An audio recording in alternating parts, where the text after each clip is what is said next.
Good morning. My name's Heather. I'm a friend of Angela's from primary school and I'm a member of Avondale Baptist Church. For 15 years I lived with chronic fatigue syndrome, which is also called ME.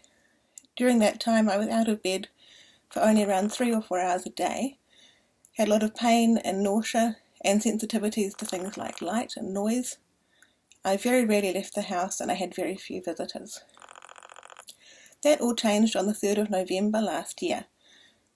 My husband had been particularly praying for my healing at that time, and we later learned that several other people had been as well. It happened overnight. I went to bed feeling just the same as I'd always felt, and woke up the next morning feeling quite different. It was just a light feeling in my head, and the gluey feeling had just gone.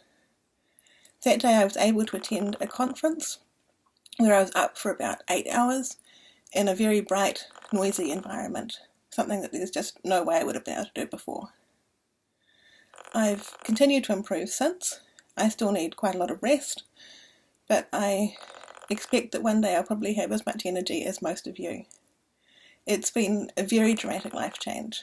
Overall good, but also really hard. Over those 15 years that I was sick, by the grace of God and with the help particularly of my husband, but also other people, I've been able to build a really good life.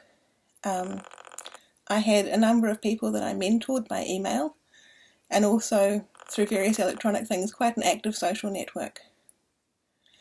I also, in some ways, lived quite a free life. I wasn't able to work or even do basic things like cooking, which meant that no one really had many expectations of me. And that meant that with the time and energy that I did have, I could choose my own priorities and shape my life more or less as I wanted. And the healing then threw up this question: could I also build a good life in the real world? There's been a number of challenges with learning to live with so much more energy and strength and being in the world again. There's a lot of practical things.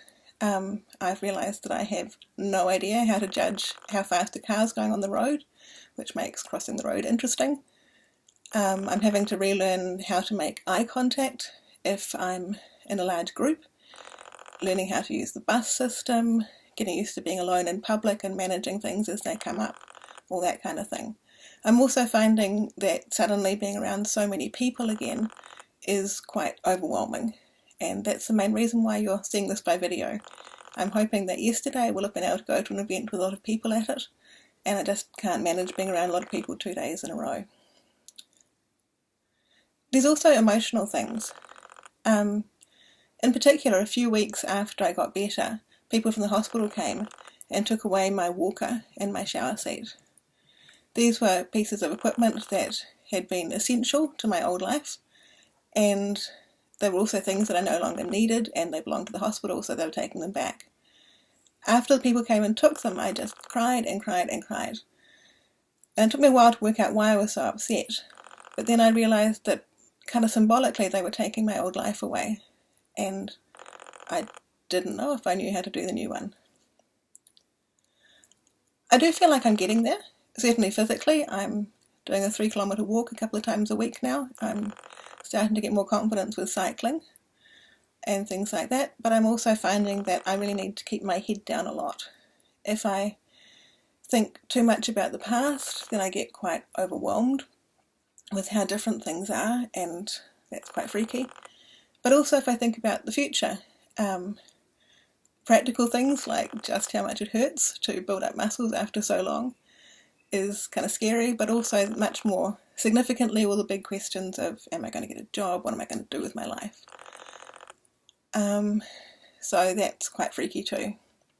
And I've been managing this mostly by trying to keep time for reflection most days, and also to try and celebrate small things, but not look too big, too widely. And also trying to focus on saying yes to the opportunities that God is bringing me, like, for example, talking to you this morning. I believe very much that this new life is God's gift and that He has purposes for me in it. But I also very much believe that God loves me, that He is with me in the strangeness of it, and that I can rest in that.